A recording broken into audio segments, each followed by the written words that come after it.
I'm Ilya Marchenko. I'm Dennis Kudla. I'm Jesper de Jong. I'm Henry Laaksen. I am Francisco Cerundolo, and you are listening to the Game to Love podcast.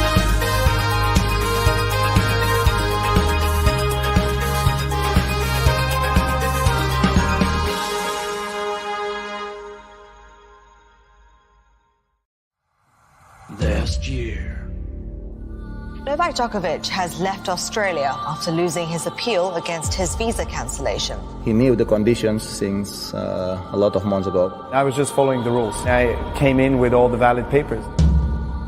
The volley! It's so good! He's done it! It's the miracle in Melbourne. Novak Djokovic has been granted a visa allowing him to play in next year's Australian Open. Fans who taunt Djokovic are on notice. Do so and you'll be kicked out by security. Carlos Alcaraz is out of the Australian Open. I look at my ranking, it's giving me a lot of confidence, but on the other hand I know that these are just the numbers. Anybody can win a Grand Slam right now. Who is going to avoid Novak Djokovic? Daniel Medvedev's in the same court as Rafael Nadal. It doesn't get much worse, I'm sorry. Can Raducanu beat Coco Gauff in a second round bet? Felix Auger-Aliassime will win the Australian Open. Iga Swiatek will win. Aryna Sabalenka and Taylor Fritz. Yes.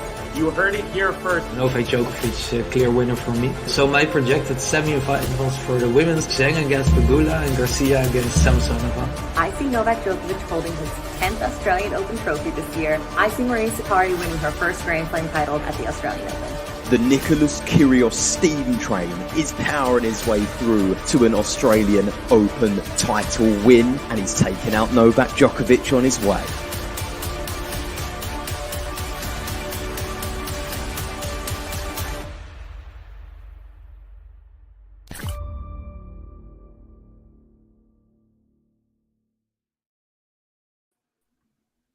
Hey, welcome back, tennis fans. It's the final of the Australian Open. It's the women's, and we have two big hitters in store for you. Aryna Sabalenka from Belarus, and we have Elena Rybakina from Kazakhstan.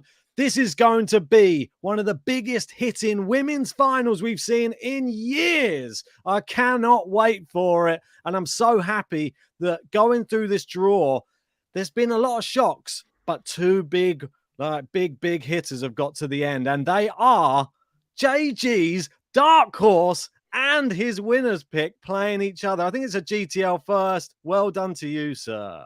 I'm hoping for the final we have an intro with my pick in there somehow, because I went with the dark horse of Rybakina and I went with my main pick of Sabalenka. They've both made the final. They have both been excellent for the past 2 weeks. I cannot wait for this final. On paper, I think nothing separates them. The bookies have Sabalenka as a marginal favourite, but I think it's tough to even say that because for me, it is so close. They are the two best players on tour right now. They're playing some brilliant tennis. I know some people say Iga, but Rybakina has just beaten Iga. So there's a lot at stake. I can't wait for it. Of course, Elena has already won a slam. Sabalenka hasn't. And here are the two of them pitted up against each other in a nice little image.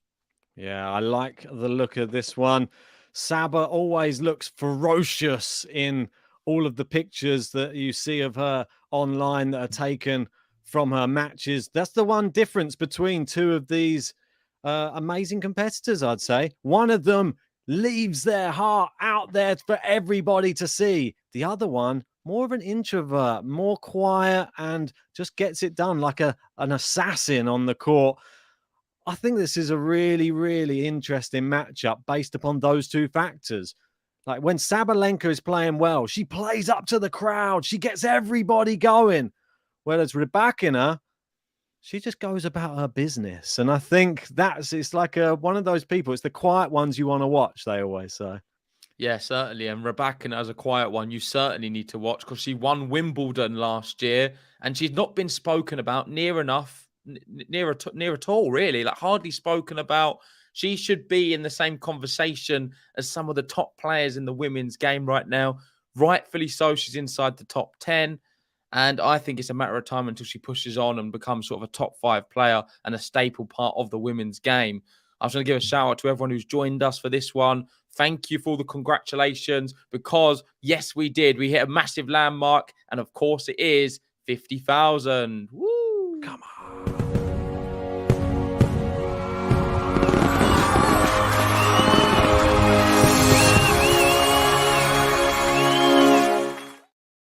Yeah, honestly, I never thought it would be possible when we started in that little room at work. But here we are talking about the Australian Open final to 30 people right now with 50,000 subscribers. I mean, what a journey it's been. There's been a lot of ups, there's been a lot of downs, but here we are. And the next step and the big landmark, I guess, is 100K. Yes, and it is sort of 3 years to the day. I mean, our first real tournament we spoke about when we started it off was the Australian Open. And now, 3 years later, here we are, 50,000 subscribers better, and with a lot better setup, and with some amazing people who have joined our community over the course of the 3 years. Some from the start, some over the past year, some just from the Djokovic saga, but in Australia last year. But it's great to have all of you in, all of our members, all of our Patreon members as well.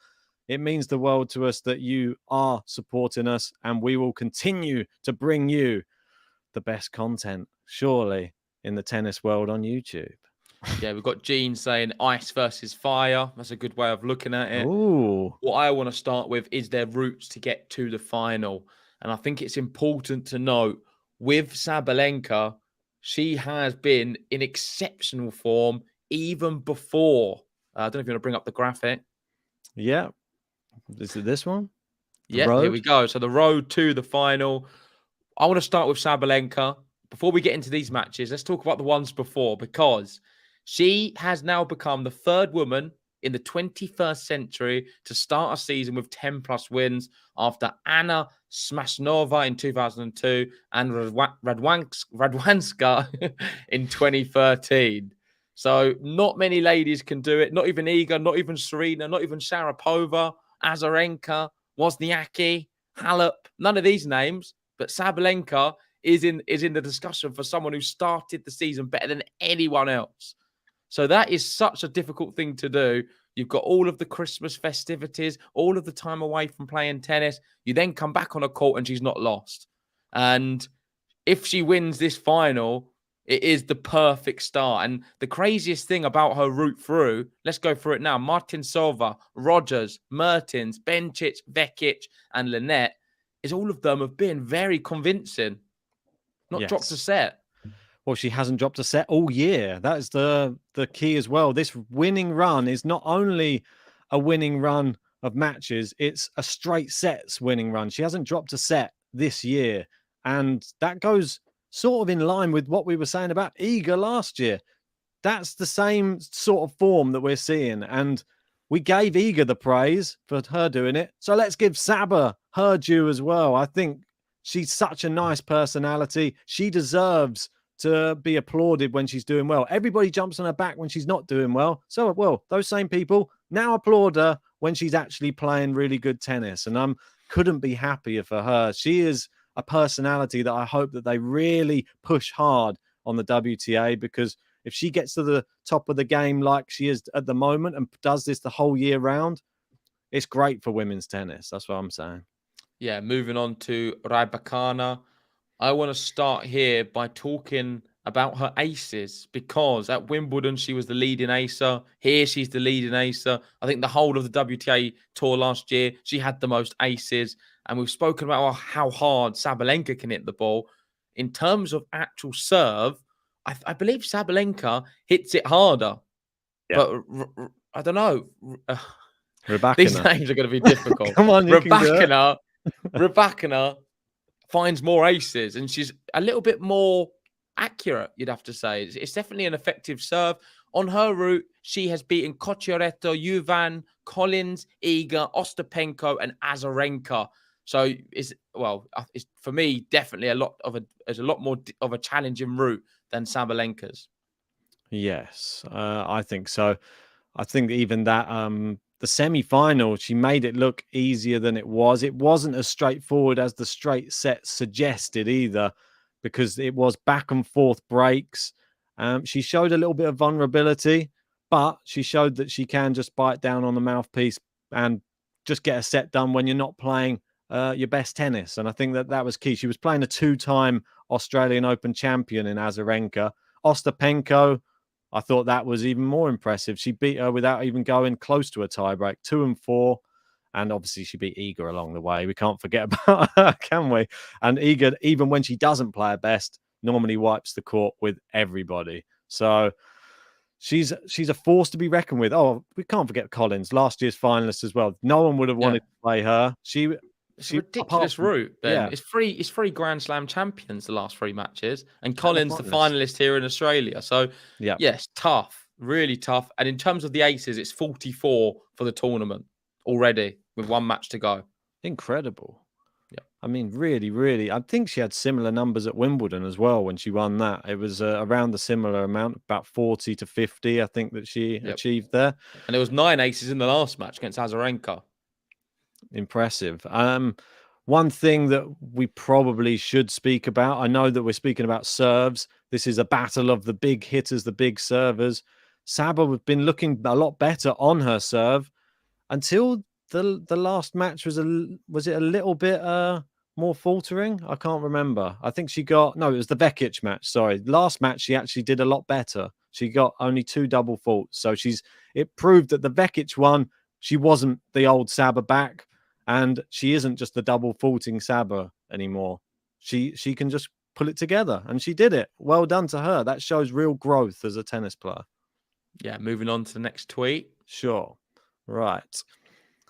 So this one is about Elena Rybakina, and she's the first player to defeat 3 former Grand Slam champions, Iga, Ostapenko and Azarenka, in a single edition of the Australian Open since Jennifer Capriati in 2001. And she defeated Hingis, Davenport, Seles. Anyone else in there? What do you mean? Who was the famous person who lost to Jennifer Capriati in Australian Open qualifying? Gail Falkenberg. I bet she was probably in that list as well. Good old Gail. That's what I ever think when I see Jennifer Capriati. I always think Gail Falkenberg now. I want to get that out of my head as well. Thanks for bringing it in there. No problem. I think that she, from what you said, I mean, we sort of spoke about when we were going through her run and all the players she played. The fact that she's done this now after already becoming a Grand Slam champion, I think that the first one is toughest to get over the line. The second one, she's not only doing it, she's doing it in style now. She's beaten all of those people who were the Slam champions in straight sets. It's not the only one she went. It's a 3 with is Collins. Yeah, Iga in straights is amazing. And I have just been blown away by her. She's just proven that she's not a one-hit wonder and someone who's going to get 1 slam and we'll never see her again. She's going to be a mainstay on the tour. And I even put a tweet out the other day. I think she is going to be the biggest threat to Iga this season. Yeah, I think both of these ladies in this final could be massive threats to each other and to Iga. This is what the tour sort of needed last year, but we didn't really get anybody to challenge Iga. Now there are 2 very big hitting competitors. Makes it exciting because Iga obviously has lost to Sabalenka twice in the tour finals twice. So it proves that is her Achilles heel, really, playing against other big hitters.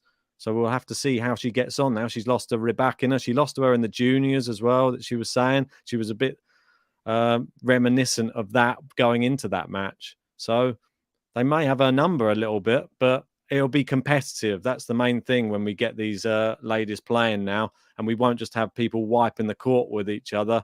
It will be a real 50-50 going into each of those big hitting matchups. Yeah, so moving on. This one's for Sabalenka, and it's a quote after the match. She said, "I decided to stop working with a psychologist. I realized that nobody than me will help, hoping that someone will fix my problem. It's not fixing it. I have to take this responsibility. I'm not working with a psychologist anymore. I am my own psychologist." So That is her referring to all of the mental issues she's had in the game. I believe most of the serve, 90% of the issue with her serve has been mental. Without that problem, she is just such a threat, and she's one of the best players in the world. She's not dealing with any psychologist. She's just trying to help herself. And I think that is very important in today's society. Most definitely. It's the one thing that all the tennis players try their best to overcome, which is the mental side of the game. You don't get to see many people conquer it as well as we've seen on the men's side with the likes of, obviously, Roger, Rafa, Novak.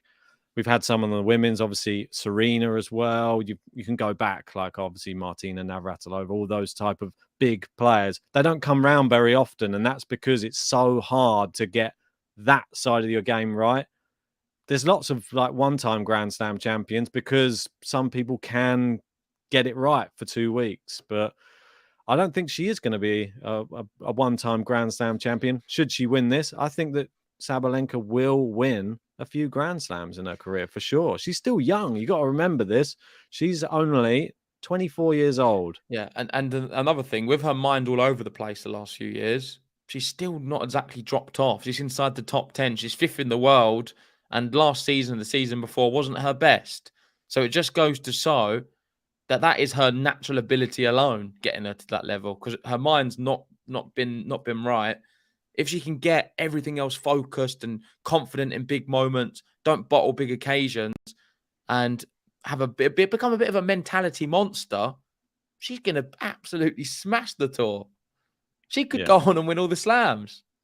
It's scary because she is good on all the surfaces as well. She's not Clay bad. wasn't so good, but she didn't do too bad last year. Well, remember when she was meeting Barty in all those clay court finals, and they were having their own little series of clay court matchups, and that was before Iga really, she sort of took it all over and destroyed everybody. But Saba can be a threat. I'm not sure about Rybakina on the clay, but I'll have to do a little bit more delving. But sure, when we get to the clay court season, we'll be doing a lot more of that. So moving to the next. So this is Sabalenka's path into the final. 414 points won, 196 winners. 47.34% of all of her points from Sabalenka were direct winners. This is insane. I had to include it. Shout out to Alex for this bit of analysis because it is crazy. I don't think it's a difficult stat because we don't have much to compare against. Yeah. And I'd have to just use my common sense with it. And I don't think anyone's ever been that high. Almost 50% of her points won being winners. Surely that's unheard of. This has got to be a first, right? It sounds I don't ridiculous. think Djokovic does this. I would love to see the stats. This is one now that I hope we can get like a regular stat of that. That would be brilliant. Well, I want to see Djokovic's one for this tournament. So if anyone does have it, feel free to tag it in the live chat because it would fascinate me. But if I had to hazard a guess, it's nowhere near 50%. That is insane. Winners. Yeah, winners. You got to take that into account. Like Djokovic gets a lot of his points by outworking his opponent. They make an error at the end, or he does hit a fair few winners, but a lot of it is just a lot amazing. Of them are forced. Yeah, he forces the opponent into an unforced. Yeah, well, they're forced, unforced, but he gets a lot of cheap points from serve and stuff like that. Do you? Is the serve counted in this winners? Well, aces are. Yeah, if it's an ace, that's a winner. Yeah, so overhead smash is a winner. Forehand down the line. Let's go through all of them. No, anyway, let's move to the next one here, and this one. Well, another This is great... my favourite. This is actually my favourite tweet of the whole section. And it is from one of my favourites, Bastian Facken, saying, I'm not sure if you know, but your average speed on your forehand is up there with some of the men. And what she does is just flexes her bicep and gives it a kiss. I was saying to you before, I've been noticing this in Rybakina's matches and Sabalenka as well, but it's only on certain shots for Rybakina. When you see winner speed, and then I've been watching the men's matches, they're nearly the same speed. The winners are like 150 kilometers an hour winner speed. That's fast. And that begs just the goes... question, listen, if Saba was on the men's tour, could she be a top 100 player? Makes you think, doesn't it? Yeah, because she can hit as hard as them guys. But you'd have to think, what's her return of serve like against male tennis That players? pace, yeah. Yeah, that's the key thing. She can definitely rally, that's for sure. Right, next one. And this one's an interesting one as well from Jose Morgado. We'll cut his name off there. Saying how the WTA top 7 will look on Monday. Iga number 1. So I'm just reading this. I loved it when Aryna kissed her biceps. Go on, you little badass. That's it. It's got firepower in that thing, kissing the guns. Sorry to distract you, but that was funny. Made me laugh. We've got Iga will be still at number 1. She's got so many points. Saba 2, Jabeur 3, Pegula 4, Garcia 5, Goff 6, Sakkari 7, Rybakina number 8 with the title. Number 10. Number 10 without the title. Without the title. Yeah, I was going to say with and with. No, she's a top 10 player regardless. She should be even higher. Those Wimbledon points, she would have been close to the top 10 had she had those points. So she would have been well within that top 10. Definitely, yeah. So it's a shame. We'll see how she does at Wimbledon. Of course, she's not defending any points, so yeah, she could do some real damage. Exactly right. And there's another Bastian Fachen is really doing it well today with these funny ones. The AO tennis balls after Rybakina and Sabalenka face off in the final. I mean, they probably didn't start too far away from this. They've not been good balls. Everyone's complained about them. I just hope. I mean, one thing I would say is the balls haven't been great, and everyone's complained how difficult it is to hit winners. But yet, Sabalenka's hit half of her points she's won are winners. It just goes to show if they were a different style of ball where it was easier to hit winners through, would she be up with like 80%? Maybe. Would she have just been beating everyone? 6-love, 6-love. Well, she's not dropped a set with these ones, so possibly. Who knows? I mean, if we get to see one ball that ends up like that in the final, I would actually crease. But I wouldn't doubt it. Do not put it past these two women. And we've got last up, and I thought this one was nice when you sent it over. Always like to see it's the same guy again. He's doing it all. He's doing it. He's got the lot. It's a back man. It's his podcast now. He's saying Rybakina reaching winning a Grand Slam final. Rybakina holding a dog. Oh, and then we just play this video because it is quite sweet. I mean, you have to, if you see a dog, you have to just show it. And I'm a big fan of dogs. Yeah. And I just thought it was cute seeing Rybakina with a cool dog. Yeah, it's a very sweet dog. Oh. Do you want her to win now, Ben, after seeing that? What I want to know is, does this tweet influence your decision? It steals a bit of my heart a little bit. Because we've gone through all of these tweets, and the purpose of all of them is to help you come to your decision for your prediction. Does this one have a big influence on your prediction, Ben? I think it does. Just seeing her smiling and just like being, this is what she's like. You got to remember the stone, like the ice queen on the court, like Jean's sort of referring to her as. This is the one, the warm-hearted Elena off court. And you have to see both sides to see what's actually going on with that personality of that player. But this maybe will be the next part, which will help you decide, which will be the head-to-head. I think let's go into that. Go back to the dog. Go back to the dog. Okay, I don't need the head-to-head. She's going to win it all. She's winning every slam this year. Bring the dog along with you. Yeah, and just for the record, Lamberta, thanks for clearing that up. It is Darius Saval's dog, Tofu. Oh, it's a very cute dog. Comment on as well on Twitter. That's very, very sweet. Maybe if the dog gets on the court, we'll end up with that. Possibly. Who knows? But let's move to the head-to-head. Boo. I know you'd rather have boring the dog Ben. Boo. What I might do is just replace me with the dog, and then we just you and the dog on the stream. So this makes for interesting reading. Very interesting, because the first 3 times they played, Sabalenka won. And the last time they played, Rybakina won. It was in the World Tennis League. Count. But notice something here. They always go to 3 sets. Always. And I've got something even crazier for it. So I've prepared I've gone a step further than you, Ben. Woo-hoo. So listen to this. So Sabalenka leads 3-love. You can't count that exhibition. It's not an official match. All right. So Sabalenka's never lost in a proper match against Rybakina. The next one is every match followed a similar script. The Belarusian would win the first set. She would then lose the second and would drop only 3 games at most in the decider to claim victory. So she always wins the first, she always loses the second, and she doesn't lose more than 3 games in the third set. It's interesting, isn't it? And it follows every match they play, it follows the same path. Are we going to see the same path yet again? Written in the stars, isn't it?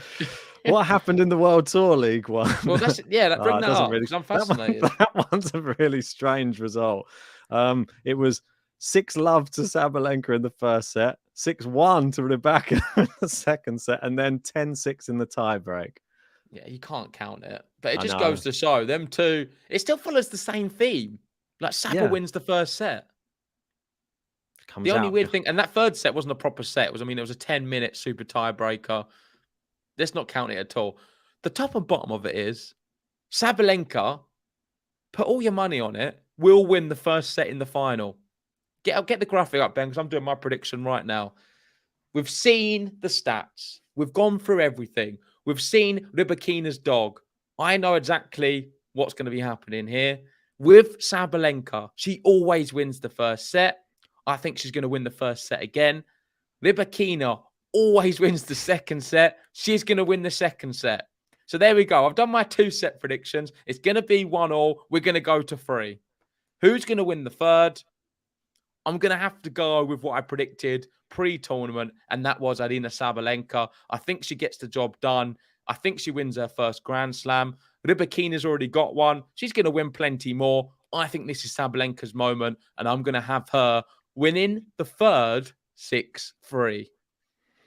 Well, keep the run going. Well, the 6-3 in the third.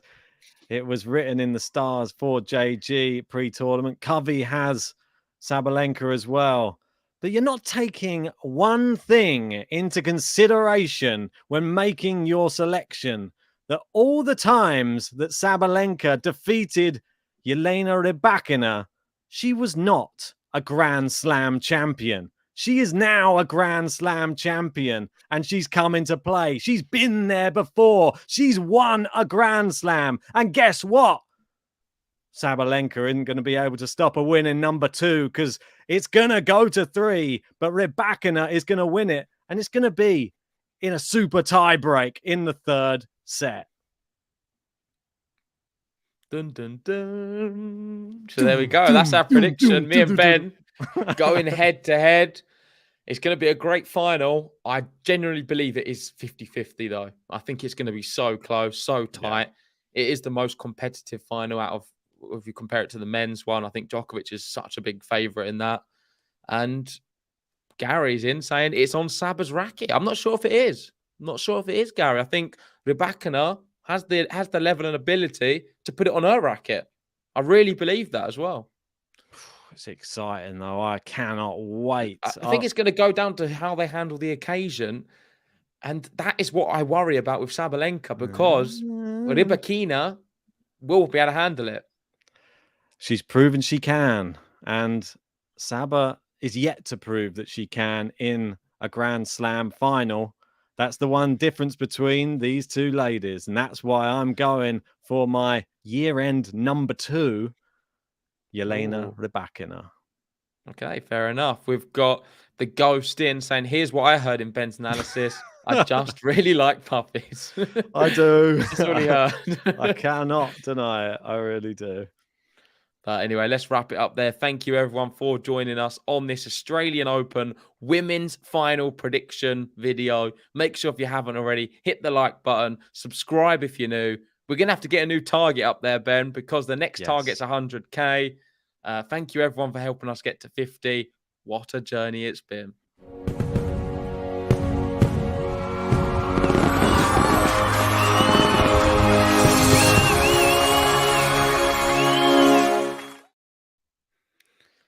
There There we go. Let's wrap it up there. And we'll see you later on today for our men's final prediction video. You don't want to miss it. I'm going to be going big. I'm going to be going bold. And I can't wait. See you then. then.